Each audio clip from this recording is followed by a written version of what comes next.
Hello, everybody, and welcome to This Week in the Tech Boy podcast. We have a lot to get into today. Matt Walsh thinks kids should not have computers. Brett Cooper doesn't like teen influencers. Gemini Live reminds me of a famous TV show's computer. Kai OS is not working on WhatsApp. Colin Kaepernick released a scam artificial intelligence application. Michael Knowles actually knows what USB-C is. Google has been sued or is being threatened, sorry, to be broken up by the DOJ. It's completely ridiculous. Samsung's One UI is being used as a Tizen is changing on Tyson TVs, and Alexa is allegedly a spy, according to a Twitchy reporter. Are they right or are they wrong? Let's find out on This Week in the Tech Boy podcast. Hello and welcome to The Tech Boy, This Week in Tech podcast.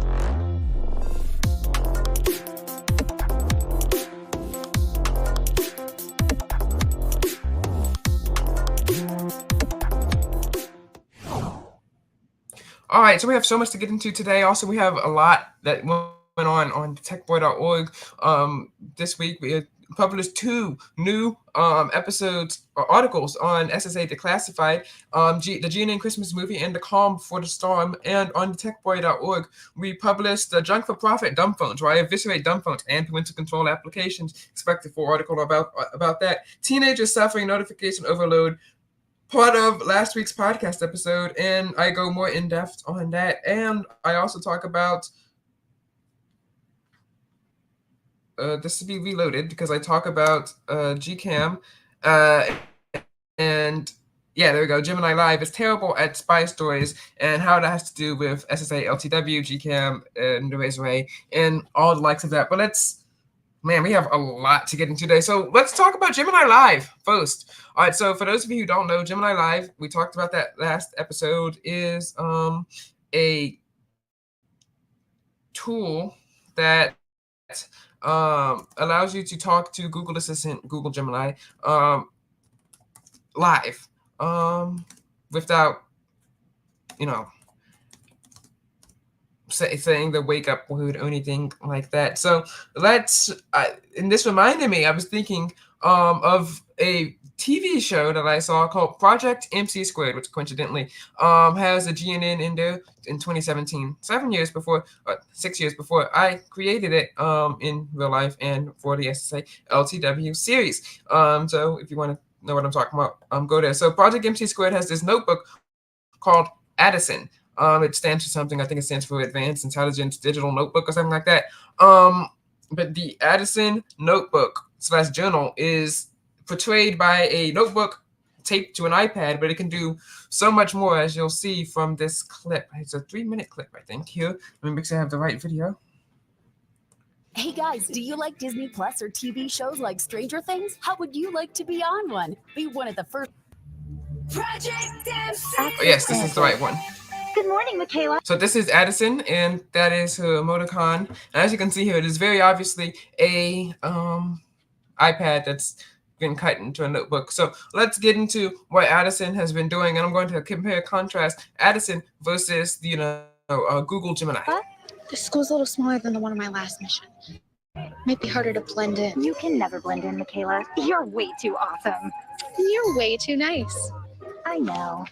Now, one of the things that we noticed from Addison here is that Addison is very, very fast. I think Gemini is pretty fast, but not as responsive. Also, Gemini, if I try to talk to it about spy missions, as we'll see from an article on TheTechBoy.org, it will start yapping about the quote safety of children, end quote.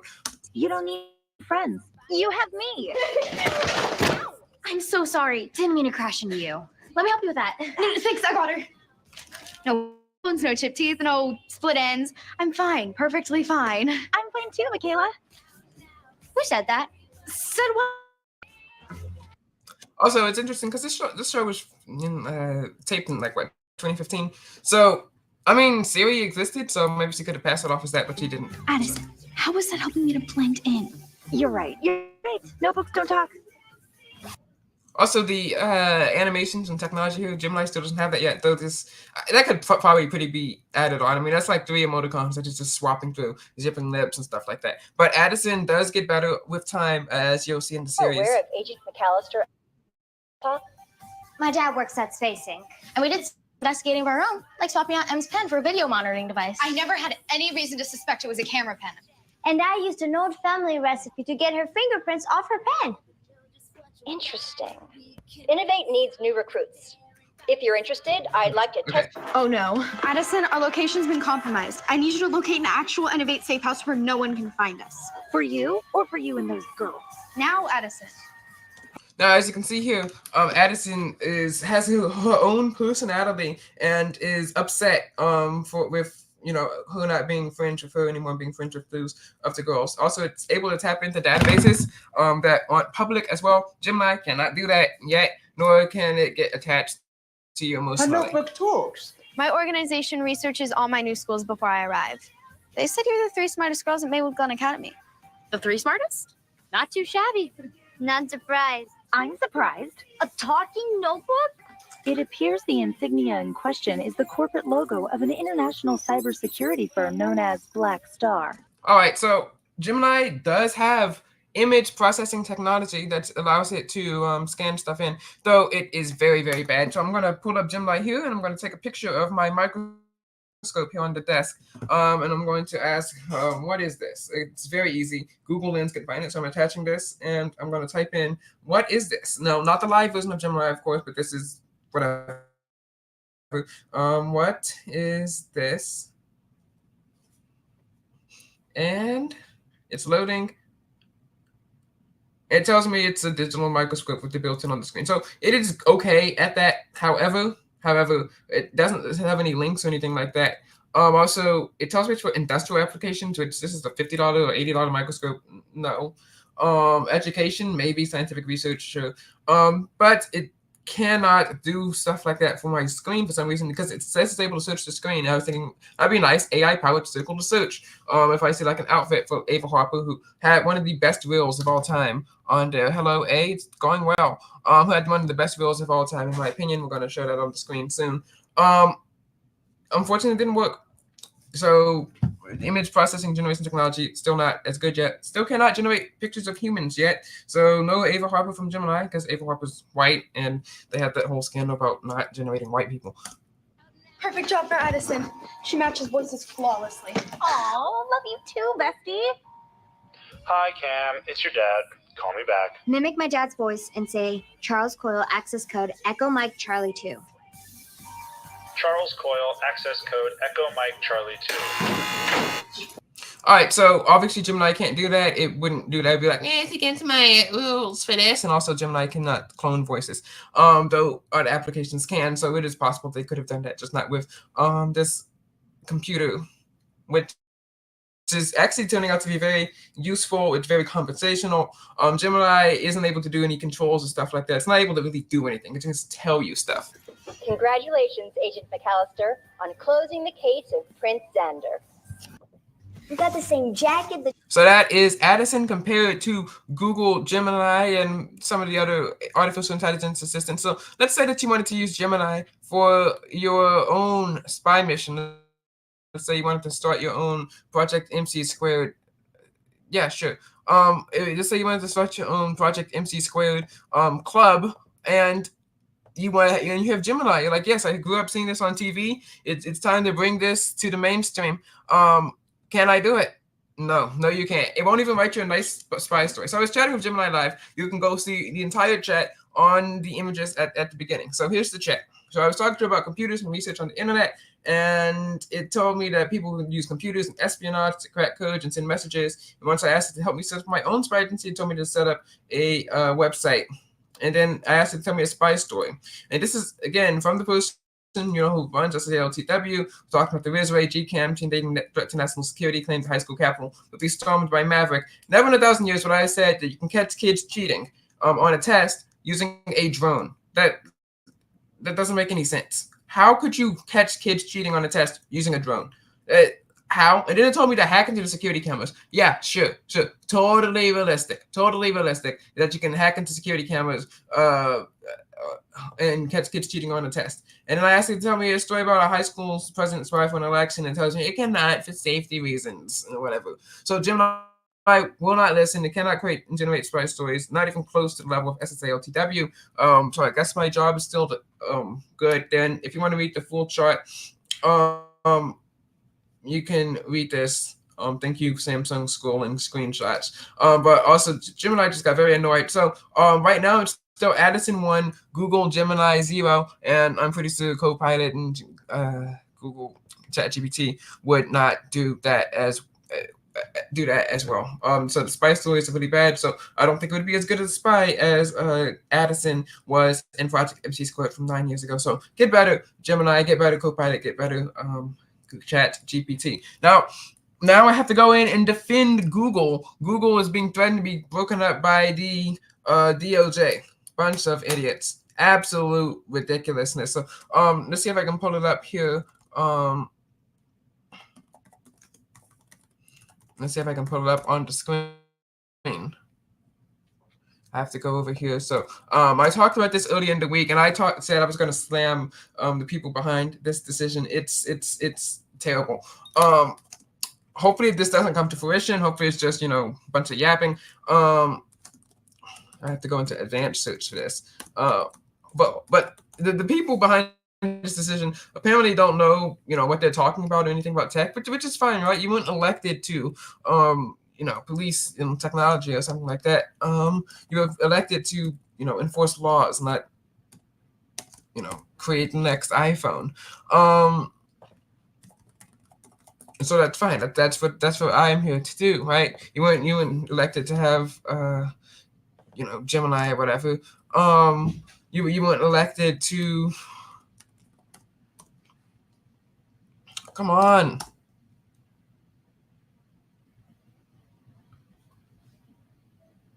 It should be loading here. Where is it? Come on, advanced search.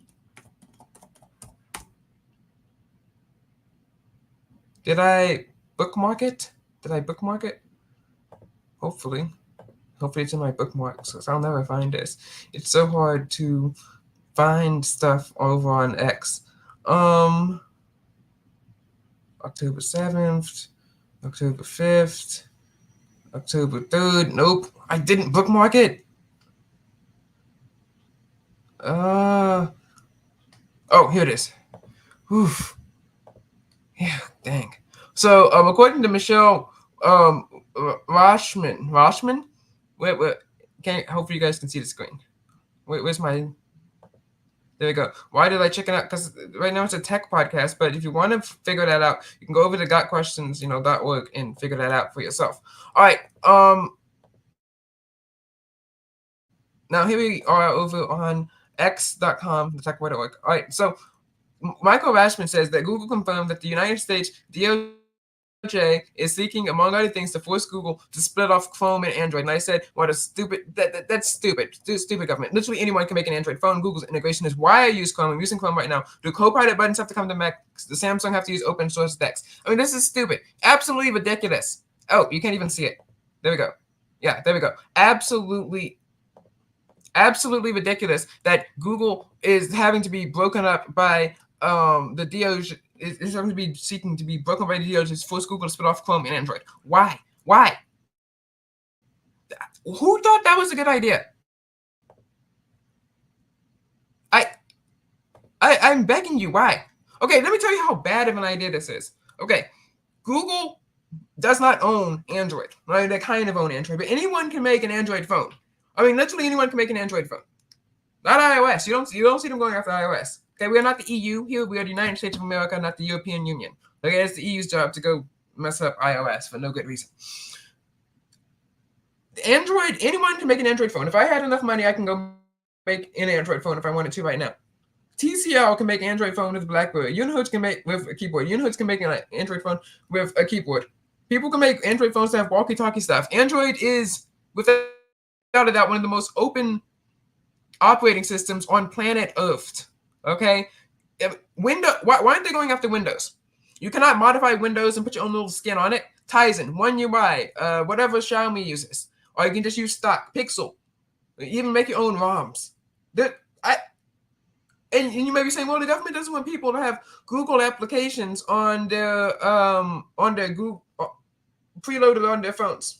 Okay, first of all, and their own indictment of trying to split off Google from Chrome disproves themselves, but they're too stupid to see this. Their own indictment disproves it. But first, let's stick with Android, and then we'll move over to Chrome. They might say, oh, maybe they don't want people to have Google apps and want to have their own pre-installed applications. Guess what this proves this as well? The Microsoft Surface Duo. The Microsoft Surface Duo came pre-installed with, guess what? Microsoft 365 applications and Bing and, all the Microsoft apps, because Microsoft was allowed to install those on their own phones, on their own custom software that was based off of Android. You know what also disproves this? The Light phone, which has no search engine, no Google, nothing like that. Or heck, even the Gab phone or the Pinwheel phones, which are pieces of junk, pieces of trash, and I don't endorse them or anything like that, but they still don't have that technology in them. No Google, no search engines, no browsers, or anything like that. All right, now let's go over to Samsung. Even Samsung. When I was like eighth grade or something, like 4 or 5 years ago, Samsung used to have like a partnership with Microsoft where they have all their Microsoft applications pre-installed in the stores, and the S10 series was brand new. And guess what? In the Microsoft store that doesn't exist anymore, in the Woodlands Mall, they would have these Samsung Galaxy S10s on display, and guess what applications were pre-installed on there? Yes, they had some of the Google applications, of course, because it was running stock One UI, but Microsoft had it modified to run their own applications, Office instead of Docs, Excel instead of Sheets, and stuff like that. I think it might even have Bing pre-installed on there. It just doesn't make sense. Why would you want to break up Google for the monopoly that they allegedly have in search? And yes, maybe they pay Apple to be the default search engine. Anyone can change the browser over on Apple. Anyone can change the browser over on Android. And here's the thing here. Google Chrome, right, this proves it for themselves. Chrome is only pre-installed on desktop devices because it's desktop Chrome.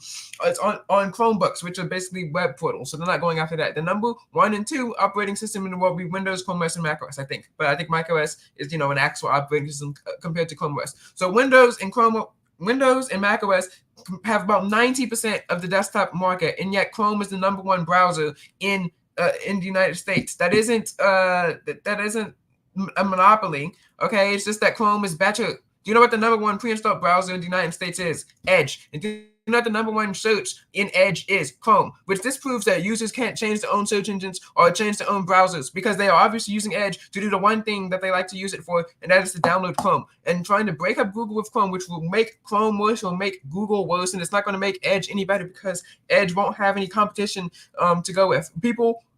Some of the biggest tech YouTubers in the world support non-Google browsers. Mr. Who's the Boss supports Opera, and he has almost 20 million subscribers. 20 million subscribers.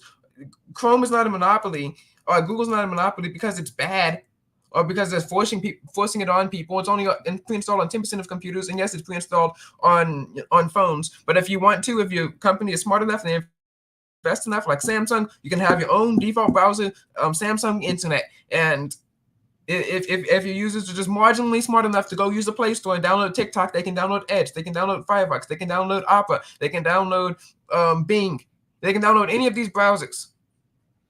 This is absolutely ridiculous, trying to force Google to split off from Chrome. Do you know why I use Chrome? Because of the great integration it has with Google services. And yes, you can sign in on other browsers as well, but maybe you might not want to.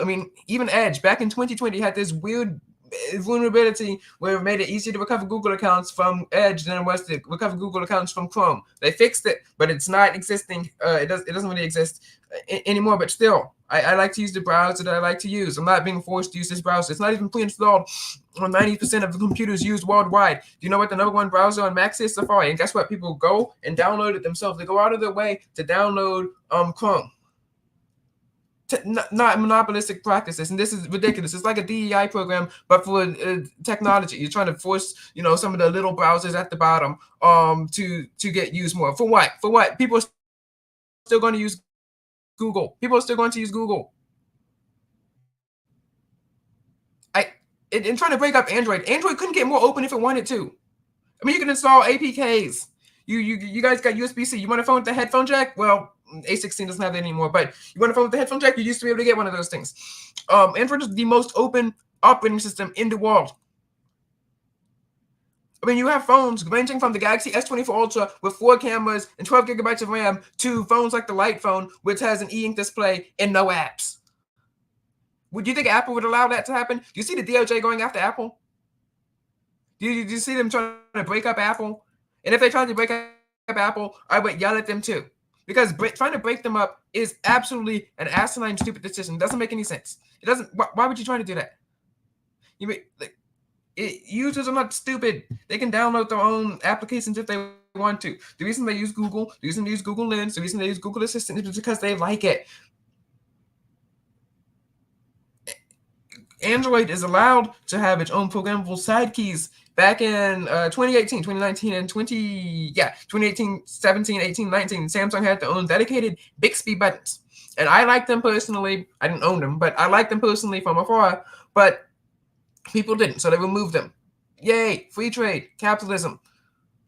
These people, I don't know why they're trying. You cannot make Android any more open. Like, if you made it more open, it would be running Windows applications, which you can still kind of technically do on Android.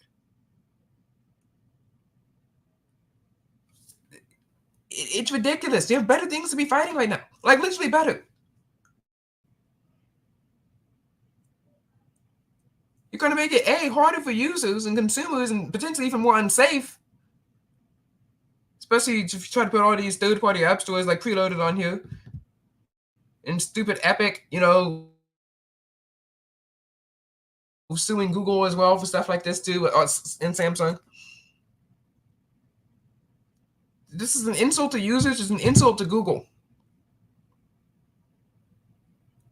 And I won't stand for this.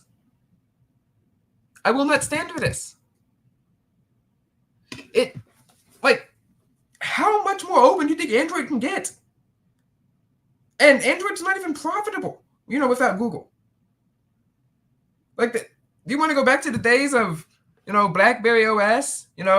It's your only phone choice with Blackberry. You have to get a Blackberry to get Blackberry OS. I mean, we only have like 3 phone brands in the United States: Samsung, Google, and Apple. How are you supposed? I don't get how it's supposed to help foster competition. It's absolutely ridiculous. Just because Google is successful doesn't mean that they're doing something wrong. It just means that they're better.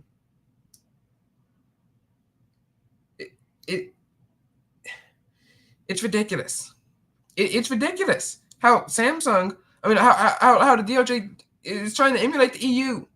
And yes, the EU has had some successes, but that's because the people over there are also dumber.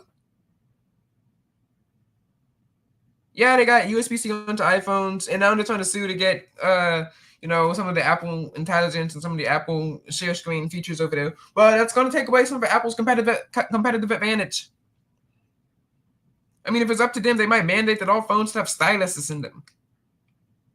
Apple should have the choice to put the software on only one phone. And Google should have the choice to have Android as open as they want it to be. Microsoft should have competed better if they wanted to be a player in the game. You might be saying, well, Google didn't play nice with them. So? And they came back in 2020 and 2021 with the Surface Duos. And guess what? Do you see anyone using a Surface Duo anymore now? No. So maybe Microsoft just wasn't good at making phones. And Nokia, you had the whole EU behind you. You're an EU country. Okay, if the EU wanted to, they could probably make Nokias the phones of the land. And guess what? Are you still making Symbian phones anymore? Are you still making Windows mobile phones anymore? No, you're making Android phones. And not even flagship Android phones. The last one you made had like 5 cameras and 3 of them were decent. Absolutely ridiculous. This threatening to break them up. And do I think we'll pass? Probably not. Probably not. Because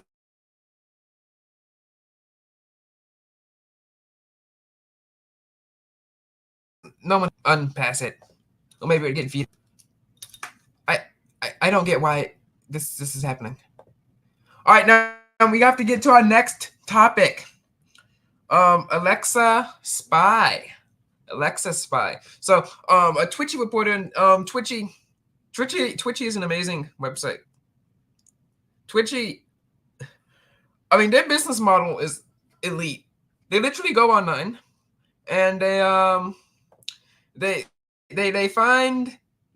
lots of writers who I love. Okay, so this is not an insult to the writers.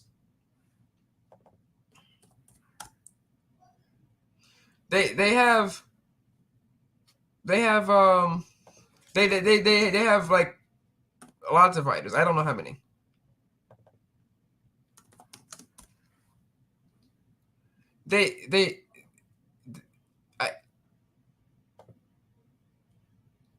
I don't know what to do, but Twitchy is an amazing website. They have lots of writers, and they go online and they see a topic, and then they just embed tweets from that topic, and they make money. They make money. I mean, that's amazing.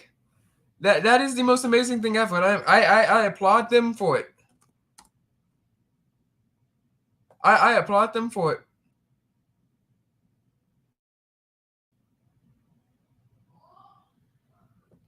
I applaud them for that. Google, it's amazing. It's amazing how they do this. But one of their writers, and I'm trying to find it. I'm trying to find the Alexa.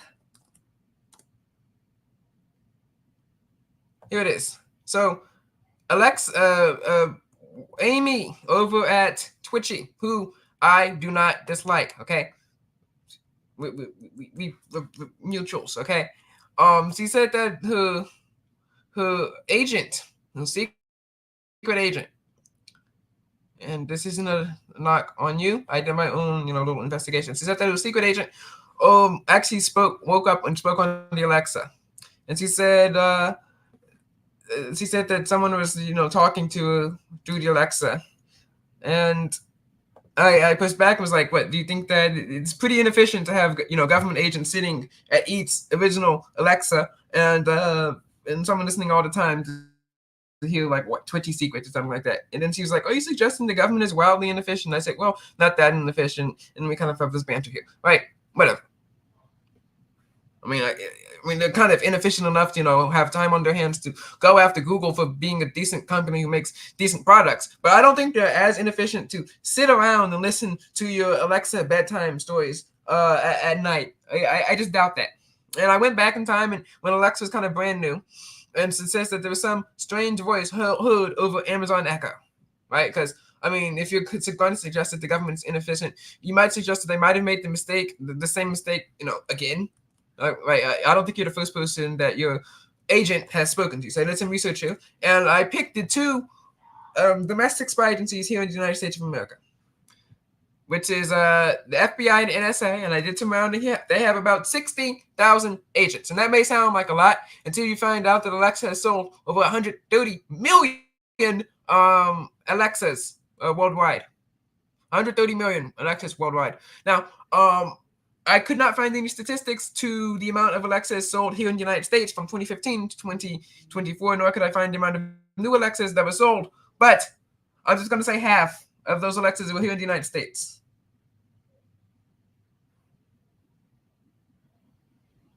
I'm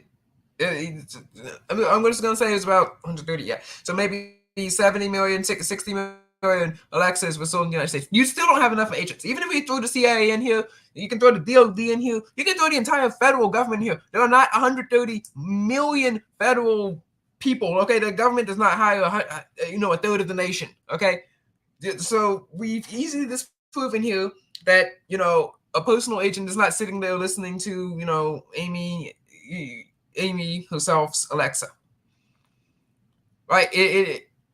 And most likely, in the Reddit thread said, and you can go back and link it, I'm going to put it here in the comments. The Reddit thread said that it could have potentially been a glitch over radio or Bluetooth or something like that. It could have been an Alexa glitch, a voice glitch. Maybe they were updating the voice or something like that. But it's highly unlikely. I'm not going to rule it out, but it's highly unlikely that Alexa's agent herself was sitting there and speaking back to you. First of all, that would have lots of data going to and from, I guess, Langley or something, or wherever NSA headquarters are.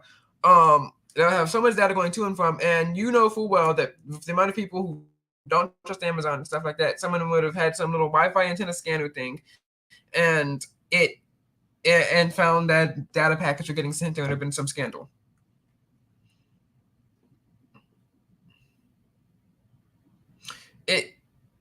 So I will rule this out. Your agent was not speaking back to you via Alexa. But, I still like you, and I still like your Twitchy takes. Okay, just Maybe you should write an article about this. I want to see what the people would say. I want to see what the people of Twitchy would say. Not me, but the other people who have Alexas. I want to hear from the 129 million people of Alexas. But now we have to get into our daily Wire segment. I have been holding off on some of these things. My Walsh thinks that kids should not have computers. I mean, that's been a thing that happens here, but I still have to slam them. It is my job. It is my job. It's actually in the Constitution somewhere that I have to slam people who have terrible anti-tech takes. Okay, so I have to find the episodes. It's one of those. It's one of their little game show thingies. I don't remember what the game show is. What's it called? Drink something. I don't know what it's called. I forgot. I saw this a few weeks ago. Yes or no? Yeah, that game. So they were promoting their movie, Am I Racist? And they were talking to each other, having fun. These great technological these pro is going to lead to the death of Western civilization, and the other one thinks that artificial intelligence is demonic. So, what are some of the greatest people to be listening to of tech in the in history? I think personally they should stay in their lanes.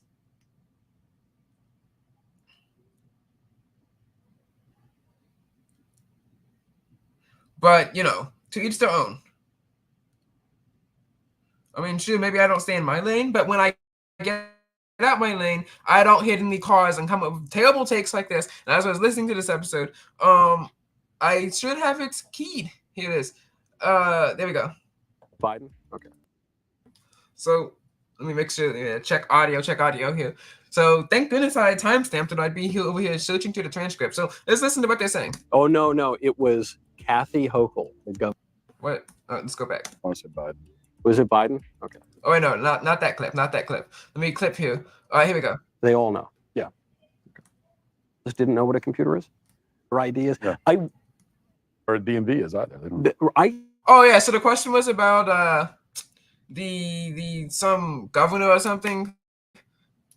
Kathy Hochul, I don't know, New York or something, said that black kids didn't know what computers were, and they were trying to guess if that was real or fake or something like that. And that's the context of the question. Here we go. That's true. They don't know what voter ID is. Yeah.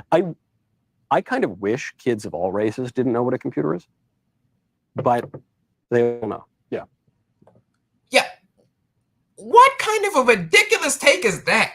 Quote, I kind of wish that all kids of all races don't know what a computer is. Oh, sure, of course, yeah. Well, we're gonna take you back to, I don't know, the 1800s. First computer was used in 1823. I wish that kids didn't. Do you wish kids don't know what a radio was? A telegram? You do realize that your entire job is predicated on people knowing what computers are? Okay, and he said I would kind of wish that all kids of all races don't know what computers are. So we're gonna say that the definition of kids is from 0 to 17, which means if he had his wish, I would have no idea who he is, and I'd have no idea what this thing is. I mean, what is this? Oh, it has a keyboard here, has a screen. You kind of wish that. What kind of? Oh no, computers are bad. Western civilization, was a lot better when we all sat around by a radio and it was on a farm or something. Stay in your lane. I wish the kids of all races didn't know what computers were. No one asked. No one asked. No one asked. Okay, I'm glad I know what a computer is. I'm thankful I know what a computer is. And as funny as that episode was, and you should go watch it. It was really funny. We should know what computers are. I think I speak for all the kids in America here. I think we should know what computers are. Because, are you supposed to get taught to them when you're 18 or something like that? Yeah, we're in a computer world, people, whether you like it or not. So let's teach them young. And teach them to be safe online so you don't have to pay $30 a month to some Chinese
I'm back. I'm back. I'm back. All right, yeah. So with your handy dandy parental control application, right? Yeah, for $30 a month, which I slammed extended article online. Or in a video online, and then referenced that slamming in an article online. So yes, that was a terrible take from Michale Knowles and Matt Walsh, who agree that they don't want kids to know of all races to know what computers are, which is kind of sad. Since 18 years ago they were both. All right, now moving on to the other thing, Kai OS. That was over on the dumb it. Doing some research. The dumb phone server Kai OS is not going to support WhatsApp anymore. Basically, DOJ should go.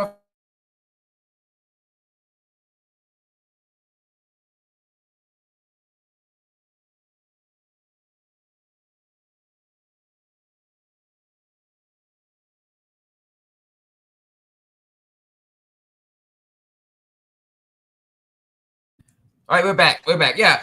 Maybe the DOJ should go up the matter. They're moving their killer. Are we still here? Yeah. They were moving their killer app from the #1 phone platform used in South Africa. I don't know. Don't cite me on that. It's not the #1 phone platform in South Africa. But yeah, it is getting removed for the people who use KaiOS flip phones to communicate with their friends and people and stuff like that. Now let's go over to let's talk about that. Let's talk about that. I was reading through some parenting or Blackberry subreddit or something like that, and it was talking about how when their kids misbehaved, and this was 4 years ago, 2020 or 2019 maybe, when their kids misbehaved, they would give them their Blackberry smartphone. I think it might have been like a Blackberry Curve or something like that, Blackberry Bold. It was a modern Blackberry, like Blackberry 10, not Blackberry Android.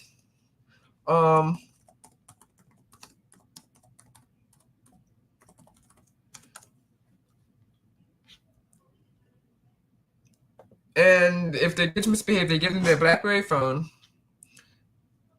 and it would and they'd swap their SIM with that instead of using a regular smartphone of today, so maybe like an iPhone 10 or whatever.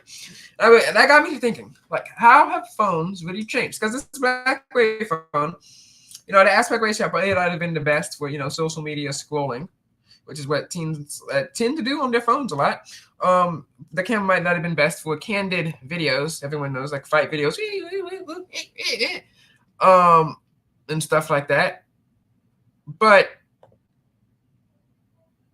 like, if someone handed me a Blackberry from that time period, it might be slow, but it might be able to accomplish all my tasks, provided that the networks are still working on there. Like, I use lots of browsing. Most social applications can get switched to browser versions. Ava Harper wouldn't be as good. I would have to find a new way to generate it, so that might be hard. Video editing would be hard, but think about it. These kids here most likely are not running a tech business. Okay, so social media wouldn't be really necessary, as would Ava Harper, would she not exist. So let's assume, let's go into emulation mode, as we say over on SSA LTW, emulation mode into teenager. So social media apps may not work the way I need them to, but I think they work fine. Via the browser, if you know enough tricks and stuff, desktop mode, stuff like that, you can upload what you need. The video camera may not be as good, but I mean, when you take your videos like this and forget that OIS exists and that, no one's going to notice. Also, it appears, and I may be wrong here, that they like to take lots of their pictures, at dark, at nighttime, like that. So, you have a flash on, whatever, it's going to look the same, whether it's taking an iPhone 14 or a Blackberry Bold. Your phone texting would work well. Of course, they might whine about iMessage, but I guess you can tell them that back in your day, BlackBerry Messenger was cool. I don't know if that worked, but you can tell them that. The Bible application has a website. Calling should work. Video games. Coolmath.com. I hear that's popular. Maps. I think Google Maps may not work anymore, but there might be some third-party application, map application. And at this time, Google Maps may have worked on the BlackBerry. Receipts. As long as you can take screenshots, they'll be fine. Snapchat, yeah, I think you had a loss there. I'm not sure if the camera app filters, but you can video call regularly over your network. If you call like 2 T-Mobile phones, you can video call. Jitsi video call, I guess. Web searching, yep, that's good. Music, I guess we downloaded or something. Besides, you can tell them it's retro cheek or something like that. Who knows? So yeah, I think that if BlackBerry networks still worked, in the United States of America, or ever, if they still worked, I could probably use a BlackBerry for a week and wouldn't miss. Well, they wouldn't really miss a beat. Well, speaking of BlackBerry, as I was designing this, they gave us these cards, and I was thinking about what the perfect phone would be, and I think this is I don't think it's 3x5 because it's about the size of my phone. It might be 6 by 6x4. I'm going to say this is a 6x4 note card. I think this might be the best phone of all time, phone design of all time. So, especially if we can kind of figure out how it can coil here. And let's talk about this here. So let's look at the front. I like buttons. And so here we have a in-display fingerprint scanner here. And we also have some notches here on the side for a keyboard slide-out attachment. So maybe not like the Clicks keyboard, but kind of like the BlackBerry Priv keyboard. So you can type on here. Of course, you got the in-display fingerprint scanning. I do like how wide it is. It might be a bit hard to hold one-handed, but I think you can figure it out, especially if you get the thinness down.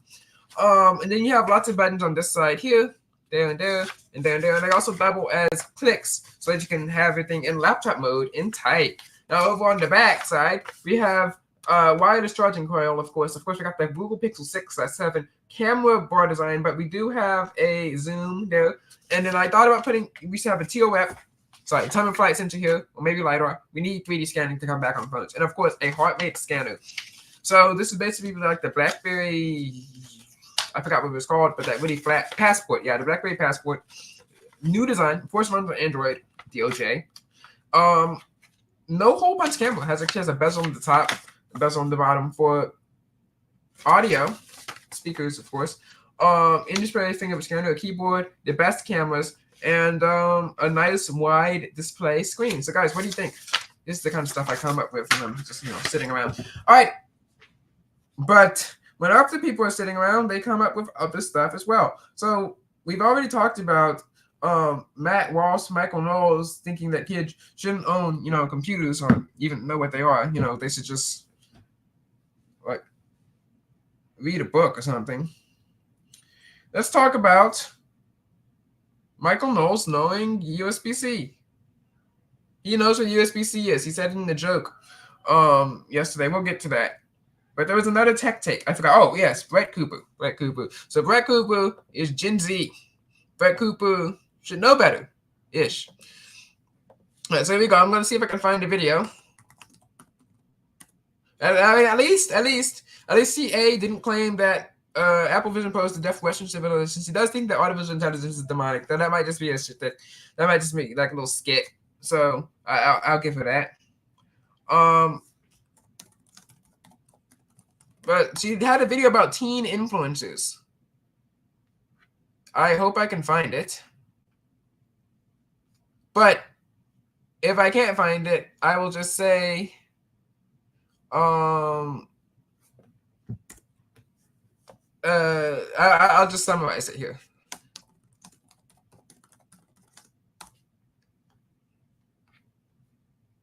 Let's see if I can find the video. I don't remember the title. This was like a few months ago, but she was talking about them, and I guess I can just summarize it now if I can't find the video.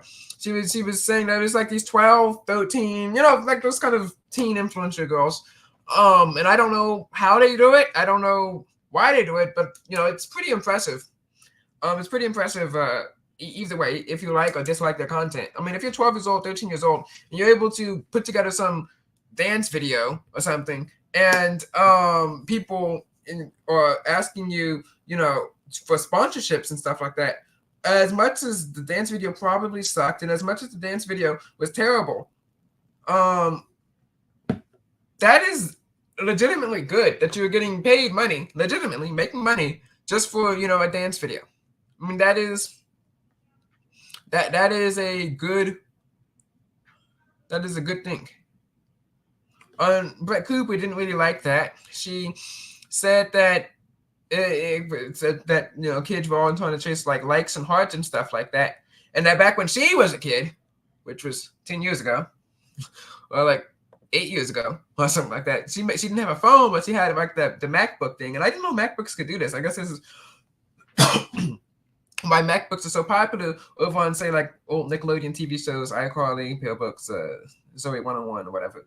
And they have like these filters and stuff like this, and see that videos of where it was low quality, and it was low quality, and it was just her and her friends making a fun video on iMovie. But now kids are sitting around and making money on Instagram and TikTok, and that's bad.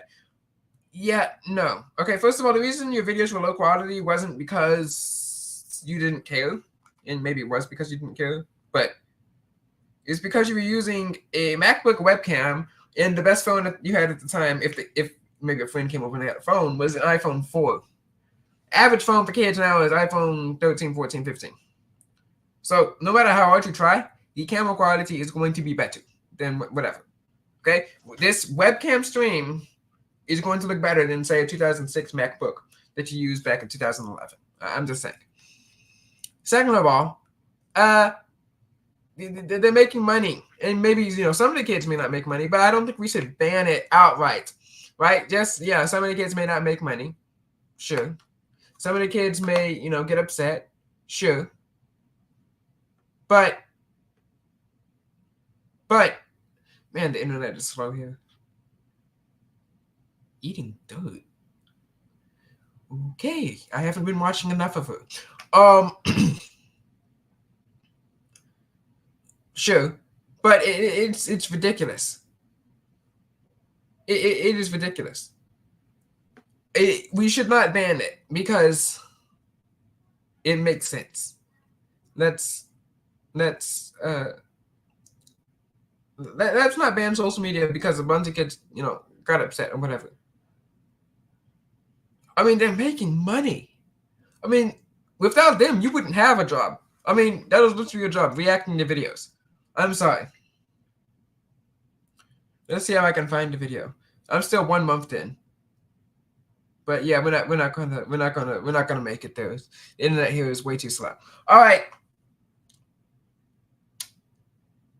Well, let's talk about Samsung One UI Tizen TVs. So Samsung One UI is the skin that you see on the phones, and One UI 7 kind of looks bad. But they are going to bring One UI to their TVs, which looks nice. One UI, and people are not sure if they're going to keep Tizen, which I hope they do. I think it's nice, some good competition. Besides, it's nice to see Samsung making their own stuff, or if they're going to overhaul all their TVs to run Android TV. So let's see the news here.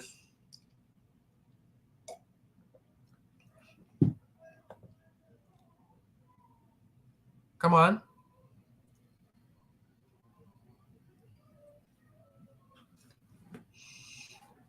All right, let's see about Samsung Tizen. I was actually trying to do some research because I was thinking, on the dumb phone subreddit, which, whatever.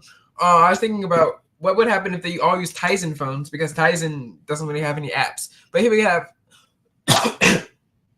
an article from What Hi-Fi by Louis Epsom.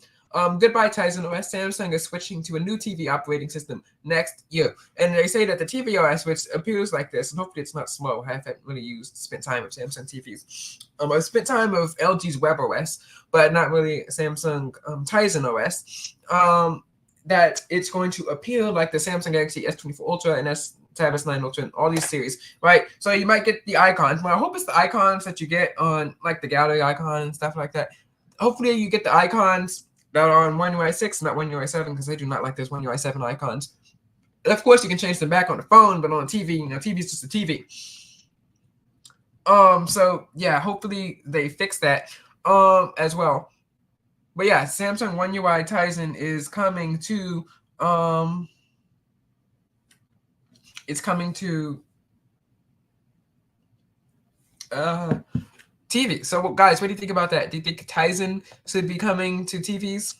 Not Tizen. Do you think One UI should be coming to TVs? Yes or no? Maybe we can have that game. But, you know, I'm too young to drink, and I don't want to drink anyway. Hello, Elijah. Thanks for joining in here. So, yeah, you missed all the excitement. We slammed Matt Walsh, Brett Cooper, and the other girl. What's her name? Matt Walsh. Oh, Michale Knowles, not girl. Sorry, that's going to get clipped. Yeah, you missed all the excitement. So come in earlier next time, I guess. If you have any questions about what we slammed them on, you know, come back in, because I still have another thing to talk about, and this is Matt Walsh slamming someone, and I'm happy about it this time. He slammed Colin Kaepernick, the failed NFL quarterback, for trying to create an artificial intelligence company that does the same stuff that every other artificial intelligence company does. So this is from a month ago, and thank you, YouTube, for pulling it up. So here we have it on the screen.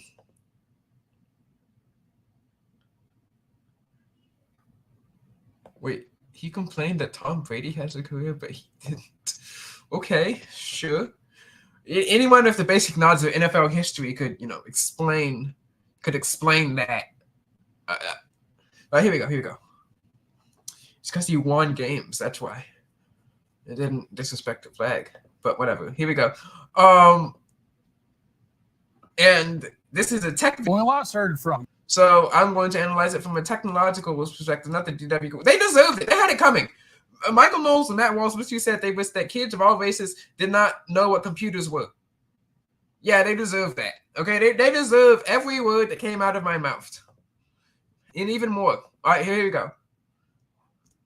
Colin Kaepernick, he was publicly throwing his adoptive parents under the bus for being white and therefore racist. He was also appearing in videos that directly compared playing months later. This is one of those side-by-side clips that it's worth rewatching for a couple of reasons. One of them is that it's hilarious and never gets old. The other is that, like everybody else in the country, you've probably forgotten all about this clip because you've wiped everything related to Colin Kaepernick from memory.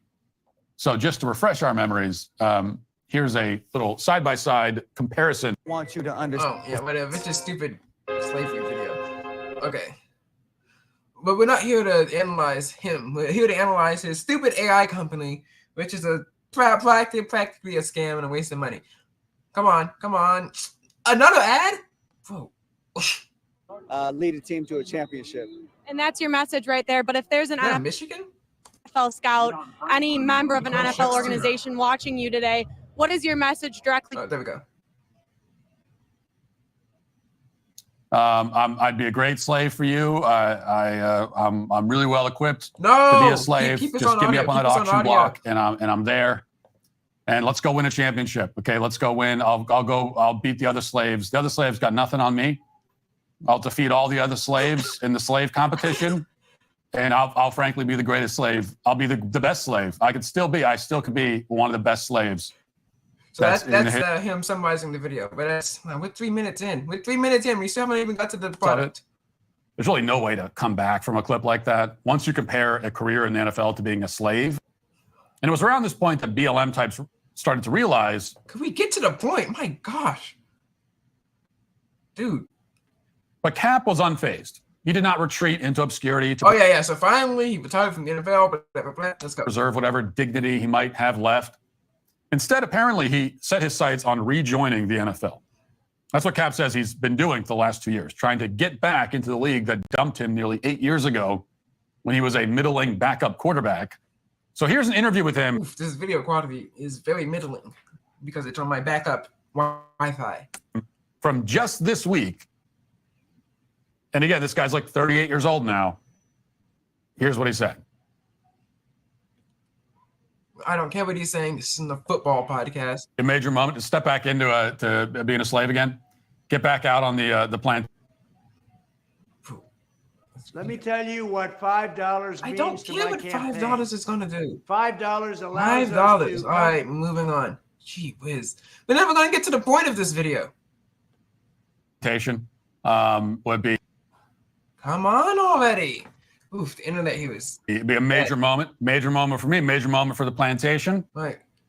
Dang. He still hasn't even gotten to the point, and I'm 6 millions in back taxes, in. regardless of the size of your tax issue. Their expertise is. All right, there we go. 6 minutes in, people, and we still haven't even Get the help you need with Tax Network. Bro, you could be selling gold. I don't care. and he doesn't actually believe anything that he says. He doesn't believe when he says the NFL is like slavery, just like he doesn't actually believe the police are racist. The point. Gee whiz. What are you doing at the moment? Tell us a bit about your. Oh, finally, we got to the point. This is the artificial intelligence scam business thing. The company as well. Yeah, so just started a new company. It's called Lumi Story AI. We are focused on using Gen AI to help creators create better. So create their stories independently, help them publish them, help them merchandise them, do that all on one platform. Yeah, he's created the company to help you do what ChatGPT does for you for free. Help create and market stories, as long as you're not trying to create spy stories. But help you create and market stories. Yeah, ChatGPT, you can do that for free. Okay, go find something on Instagram or something. Yeah, it will help. Vision is the future. Looks like every individual creator being like Disney. That last line sounds like more of a threat than a promise. Our vision is every individual creator being like Disney. Imagine that. We can have that sounds nice, I guess. Total uniformity in all cultural output. But of course, we don't like Disney bad. Even the work of independent small-time creators will be indistinguishable from the slop that mega corporations produce. Hallelujah. All these creators need to do is download Colin Kaepernick's AI app, and at the click of a button, they too can auto-generate content featuring strong trans, lesbian lead characters and racist white people. Who could resist a future like that? Which ChatGPT could do for you for free. I wouldn't recommend that, but it can do it for you for free. So, I don't understand why you'd pay him for that app. Now, apparently, a lot of venture capital firms can resist it because Kaepernick's company has reportedly only raised $4 million so far. And what, you going to keep the servers on for like, what, three months? And then it's over. And that money is coming from notoriously talented investors such as Chameleonaire. And that's not exactly encouraging, since Kaepernick's competitors are companies like Google, which have access to billions of dollars. And Google has already made an AI that doesn't recognize the existence of white people. They call it Gemini. It was a whole episode. You might remember it. Way back in February. So how can Kaepernick, of all people, possibly innovate in this space with just $4 million? And also, what makes him an expert in this field? Look, you don't see me running around that trying to make an AI chat app. Well, I might, but, I just have a tech blog. Well, based on an interview that Kaepernick recently did with Bloomberg, there's actually no plan for innovation here. His company, Lumi, isn't going to do anything that other AI programs aren't already doing. His boldest claim appears to be that Lumi will enable people with no talent whatsoever to create content involving writing and illustrations, meaning comic books, from what I can tell. So I'm pretty sure comic book AI programs already exist. In fact, let's go over to Copilot. Copilot has been redesigned here. Let's say, make me a picture of a phone in comic book style, and it's loading here. 1, 2, 3, 4, 5, 6, 7, 8, 9. Oh, it's gonna load a little bit because the internet, and it's loading, and as it's going to get back to the video. Are illiterates with no drawing talent whatsoever can pay Colin Kaepernick, and then they'll be competing with Disney just like that. This is the latest scam. Yeah, that's doubtful. Okay, you cannot do that with AI just yet, and you cannot do that in $4 million worth of AI just yet, especially since Gemini and other programs exist. And let's see what the thing looks. And yeah, we have a nice rotary phone. I'm gonna see if I can open it in the tab in the right browser. Yes, this is what we created in Copilot in 10 seconds. So here it is, a rotary phone with hello comic book text. And guess what? That was free. We didn't have to use Kaepernick's app for that. So thank you, Microsoft Copilot. And let's get back to our regularly scheduled programming. Back to the episode. That Kaepernick is pushing. Watch. The interesting part is sometimes creators have gaps in their skills. So sometimes illustrators, they need help with writing, or writers, they need help with generating images. And guess what, people? You can do that for free. Why would you trust some rando quarterback who's famous for literally kneeling? And If you're a creator like me who doesn't have either of those skill sets, we'll help you with. Okay. As much as I like AI, as much as I'm a fan of AI, if you cannot do anything, if you are useless, then you're not a creator. It's like him saying, well, if my product here will help quarterbacks who can't hand off the ball but can throw the ball, do well, and it can also help quarterbacks who can hand off the ball well but can't throw the ball well, to do well. But also you can help quarterbacks like me who can't hand off, who can't throw, and who can't run to do well. It's a nice sports illustration for you to seeing as you know the world of sports and keep trying to get back into the world of sports. Both of those to get to a final product from an original idea. Oh dear. Did you know that a simple glass of water could be sabotaging your battle against type 2 diabetes? Pay attention. Blood glucose up to 100 is considered. Well, we'll see if I drop that at the. Sometimes creators have gaps in their skill sets. For instance, sometimes creators can't create. Sometimes the gap in their skill set is that they can't do anything at all. Just like this guy. Not you, but Kaepernick. And Kaepernick admits that he's one of those creators. He's a creator who can't write or draw or do anything. So how is he creating? He's a bum. That's what he is. Anything at all. He cannot do anything. Oh, did we pause? Dang. Well, you just let the computer do it. Which is fine. He's gonna go and I guess he wishes Kaepernick didn't know what computers were when he was growing up. Back in the 90s, I guess. And then at that point, like, how are you even the creator if you just start pressing a button like, computer, do that? Oh, here it is. You're not really a creator. The computer is the creator, not you. Anyway, so just like Colin Kaepernick, you too can profit from being a complete talentless hack.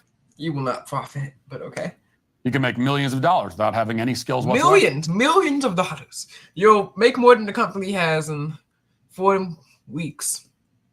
That's the official sales pitch for Lumi, direct from the guy who founded the company and who now says that at 37 years old, I think, he can take an NFL team to the Super Bowl. Yeah, not a chance. Not a chance. Speaking of Kaepernick's NFL plans, I listened to the whole interview, and strangely enough, there's no discussion of what happens to Lumi as a company if Colin Kaepernick somehow manages to rejoin the NFL.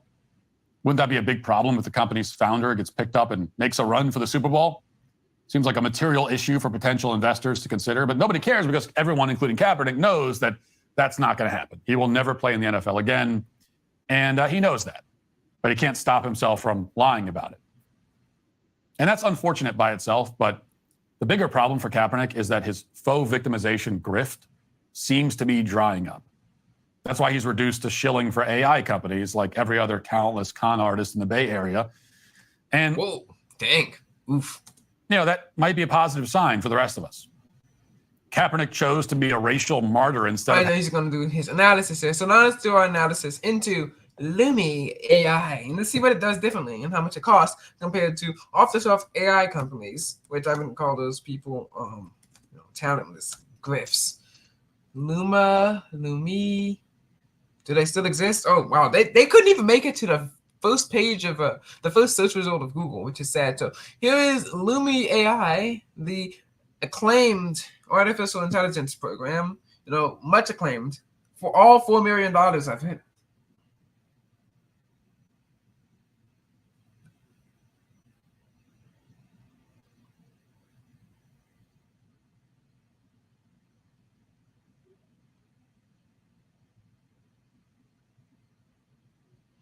And their website is taking a long. Oh, there we go. Let's see what the press release says. Colin Kaepernick launches Lumi to free creators and democratize storytelling. Oh dear. He's making waves. $4 million of seed funding. Where is it? Oh, it's on a wait list. So I can't use it right now. I can't test it. Las Vegas, Nevada, July 24th. So Okay. Colin Kaepernick, civil rights activist and former NFL quarterback, today announced the launch of Lumi, a groundbreaking platform that empowers creators by providing them tools needed to independently create, publish, and merchandise their stories, both digitally and figuratively. Physically, not figuratively. Stories, blah, blah, blah, blah, blah, blah. What tools? What kind of tools? I don't think it will transform any creator into Disney. Okay, Disney may have been laying some people off, but they still have thousands of employees. Okay, you're not going to create Disney Plus with your Lumi AI.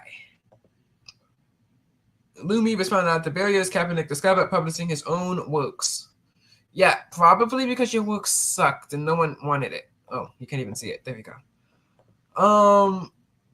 This includes the high production price, long production timelines, and gatekeeping within the industry. Yeah, they didn't want your trash. That's right. These challenges generate significant friction for creators, preventing many projects from getting off the ground. It's probably a good thing for society that they didn't get off the ground. Blah,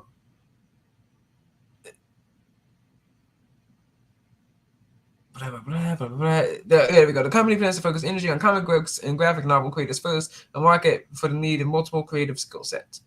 I'm pretty sure you could create a comic book set, maybe do some of the drawings yourself with ChatGPT. I don't get why anyone would pay you money for this platform, and it's been months, and we haven't seen anything from it. Let's see what the media has been saying about him. Wow. Great headline too. Forbes. Colin Kaepernick is launching an AI company for creators. Truly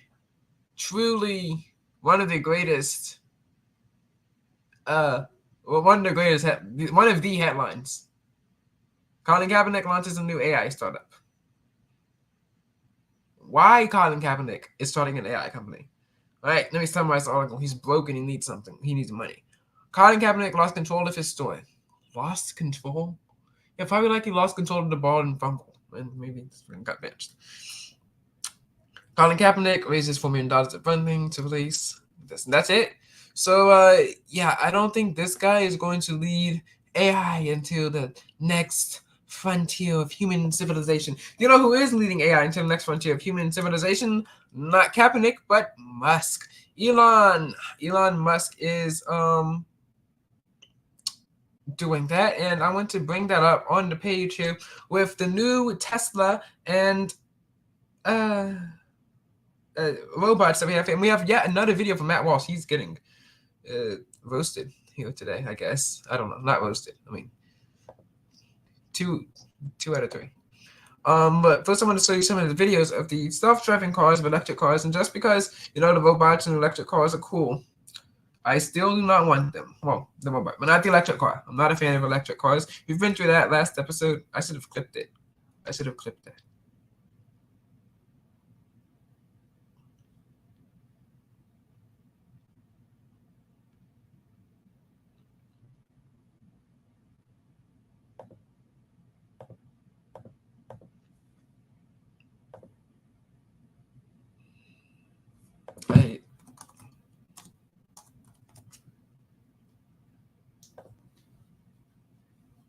All right, so here is it. The internet is having a slow time loading. Here we go.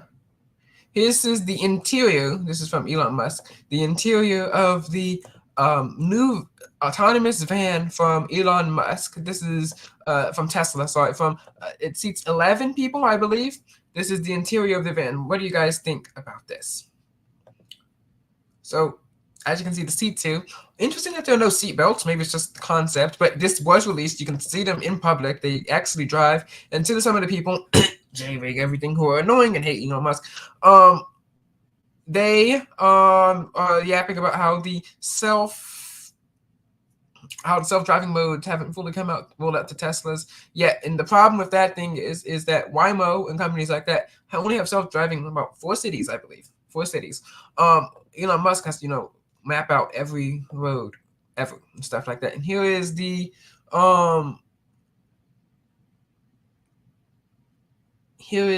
video from Matt Walsh, who talked about Elon Musk's thing. Where is it?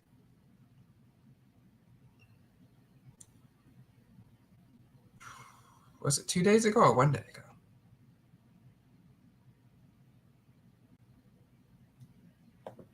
So this is the self-driving cars and the new Tesla robot that came out and cost $20,000, which he says is cheap, but I don't think that's cheap. I mean, that's the cost of a car. So guys, you can either have a car, or you can have something that washes your dishes for you. What would you rather? Would you rather have a car or a dishwasher? But not like dishwasher as in dishwasher, dishwasher like thing that actually picks up dishes and washes them. So let's see if I can find the clip here. Oh, there it is. Elon Musk unveils new Tesla robots. Thank you for making this easy for me to find, because we wouldn't have talked at you if otherwise. So hopefully you guys can see this on the screen. I'm contracted to say that in every episode. You have to go back there. Let's go back to the episode. Let's go. New York Post has this. Elon Musk unveiled 3 new Tesla high-tech. Uh-oh. Having some connection issues here. Where are we? There we go. Oh no, not another ad.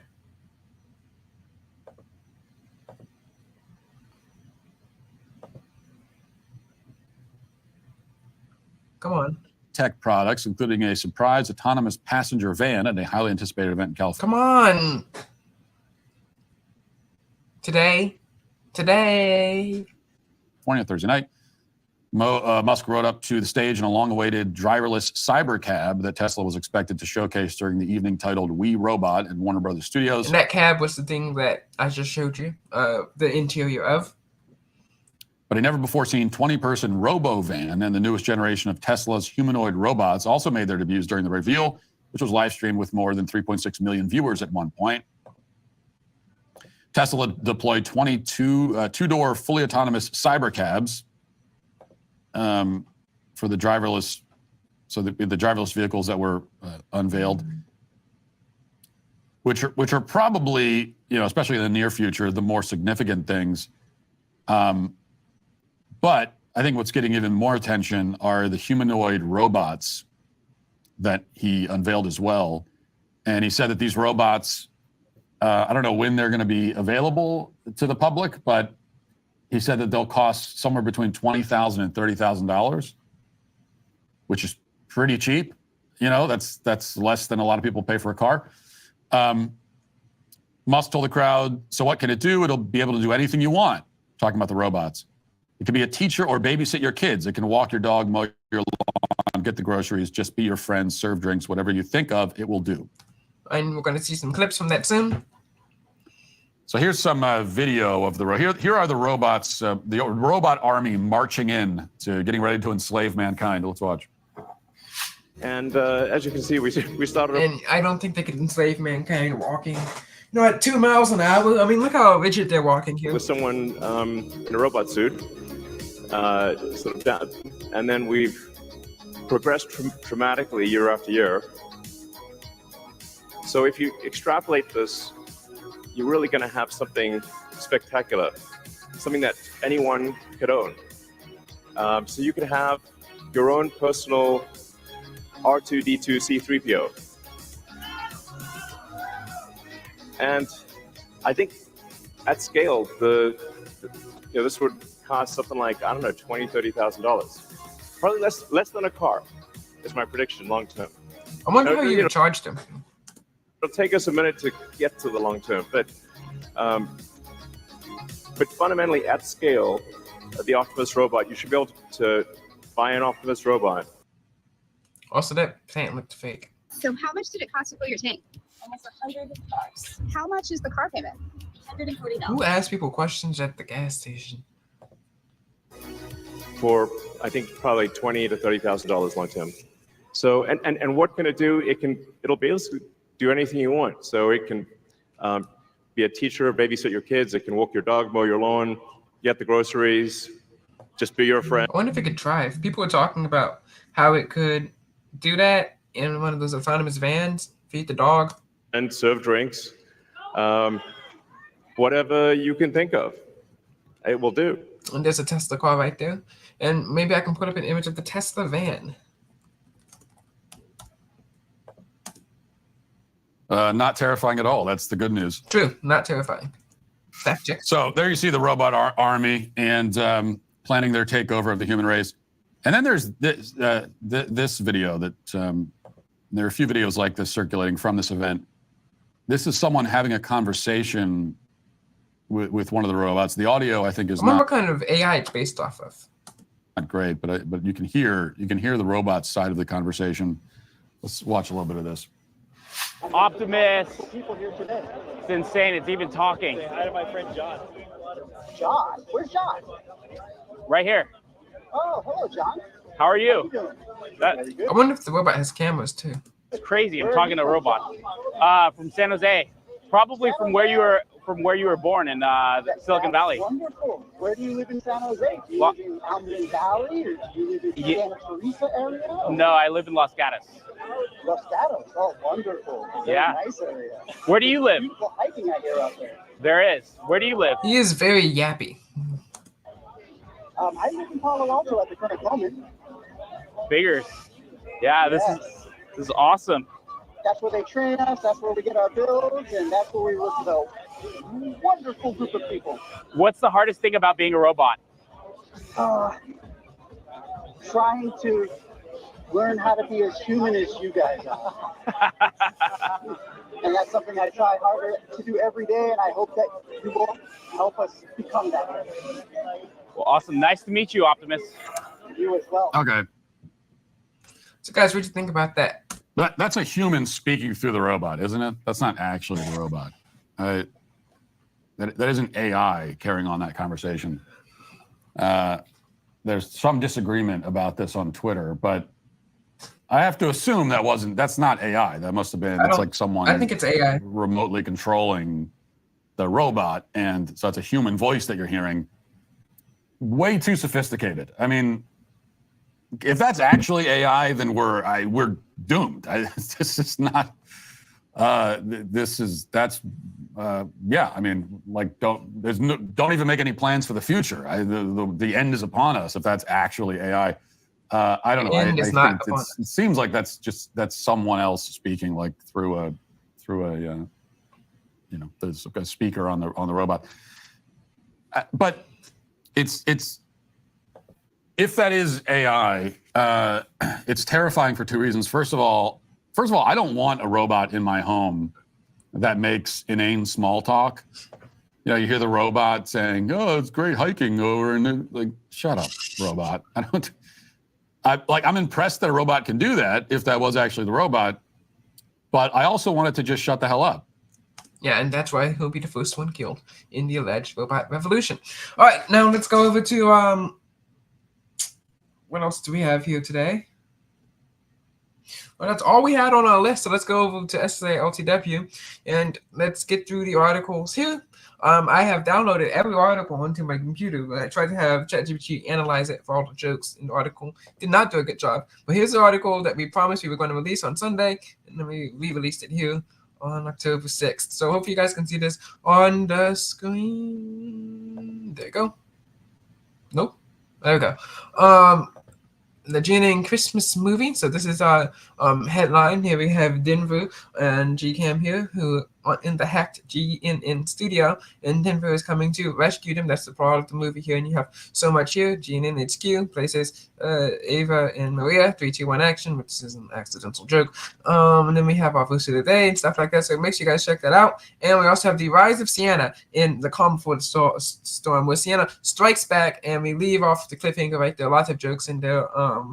So make sure you guys also go check out those articles as well. We're really doing a lot of pushing over on those channels. Speaking of channels, we are pushing Ava Harper as well. So hopefully you guys go check her out. Hopefully we can get to 300 followers before the end of this week. So the green might need 6 more because we got to get over that hurdle so we can make some money. Right now, Ava Harper has been kind of like downgraded over into just an intelligent influencer just for us, rather than other people. But once we cross that threshold, she'll be back for other people. So hopefully you guys can get over there. People are liking her reels, but it's the same people who watch our content nonetheless. So share with your audiences, people, if you can. Yeah, we've only had 537 accounts reached in the last 30 days, 297 followers. So you just need 3 more followers to get there to 495 posts as well. So post to followers ratio could be better. I'm going to mute the song here because I don't want to get copyright struck. Oh, we got a new follower. So thank you, new follower. So here is our spy theme. It's the spy music theme song thing. It says it's from Mission Impossible. So here is our I think this might be our best one yet. And this is how we will promote us and our companies moving forward.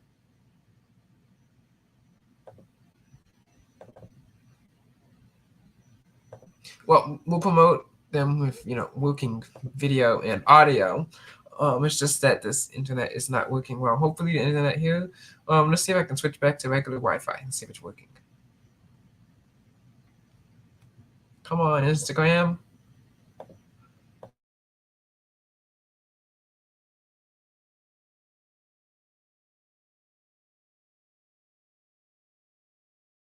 Okay, Instagram's back. There we go. And we have a stream. There we go. So come on. There we go. So we have all these spy outfits here. We have our Gemini Live spy story, and there is music going on in the background there. So I think this might be our best film yet with the timing and the transitions and the spy outfits, which Photoleap had a hard time generating. For some reason, it doesn't know what spy outfits are. So there we go. There for Ava Harper. All right. Let's see what else we have to talk. Oh, a dream technology. Here we go. Also, not the Bee, who in Babylon Bee, who released the most deadliest day over yesterday. They said people who don't watch the movie are communists. So I'm only communist for 20 more days until I have the great return back to as we return back to NTB special podcast episode Friday, November 1st. All right, but here we have NTB is having a actually pro tech take. I actually equipped did Elon Musk hack this, but here is the robot serving drinks here, I think. Yeah, serving snacks, something. Wearing a cowboy hat in Los Angeles, which is kind of funny. And people were thinking,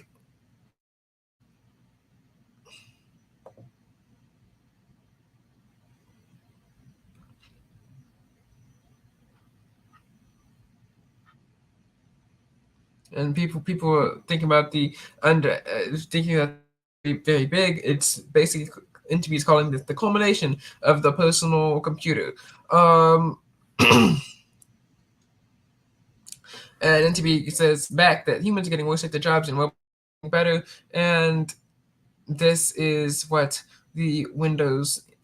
This is what the robots can do now. What they can do better. So here is the thing that I want you to see. Yeah, that's stupid. Don't make your own jetpack. What? It wasn't even showing on the screen. All right, so here we go. This is the robot showing here. This is basically the Windows 95 version that they're saying. And I need to find. Oh yeah, here's a bookmark of One UI 6 versus One UI 7. This is what it looks like now. This is what it looks like then. What do you guys think? What about the differences in One UI 6? 1UI7. And we have one more thing we have to get to back from NTB. Hopefully I bookmarked it. It's my dream come true.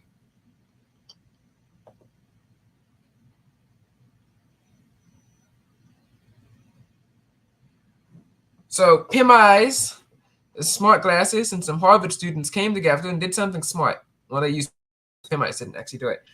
Pim Eyes, as you guys know, is the face recognition surgeon. And they were able to use these things, like those glasses you see in movies. They use these glasses to go in and scan people's faces and see what they're doing. This might be one of the greatest inventions of all time. And let's go to the article here. So you have your glasses, you look at them, and you can do this on a phone too. Just a phone a bit more conspicuous. So you look at the goggles and it says it uses another AI tool to scour public databases to retrieve their stupid Ava Harper ads coming back up here. Yeah, they have this weird ad problem. I X-rayed and prompts another AI tool to scour public databases to retrieve personal details about the individual in the image, which is really, really useful. I like to know what these databases are. Of course, they don't tell us what the databases are, which is sad because I want to replicate this. I think this might be one of the greatest inventions of all time. So here is the IX Ray. Thank you. We built glasses that let you identify anybody on the street. The information our tool collects from just a photo of your face is staggering.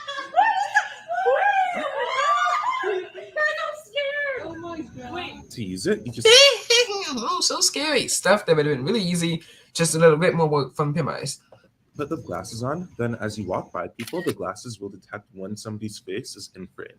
This photo is used to analyze them, and after a few seconds, And PimEyes is very bad at face detection sometimes. So their personal information pops up on your phone. Oh, this is me volunteering. June. Oh, dang it! It pops up on your phone. I wish it would pop up on the on like a little screen thing on the glasses, like they do in spy movies. That'd be really nice, really neat. Hey, right? Yeah. Oh, You're this photo is great. This is like from. you're from 2008. Bergen County Academies? Yeah. Your Korean name is Ju-eun? Cambridge Community Foundation. Oh, hi, ma'am. Wait, are you Betsy? Yes.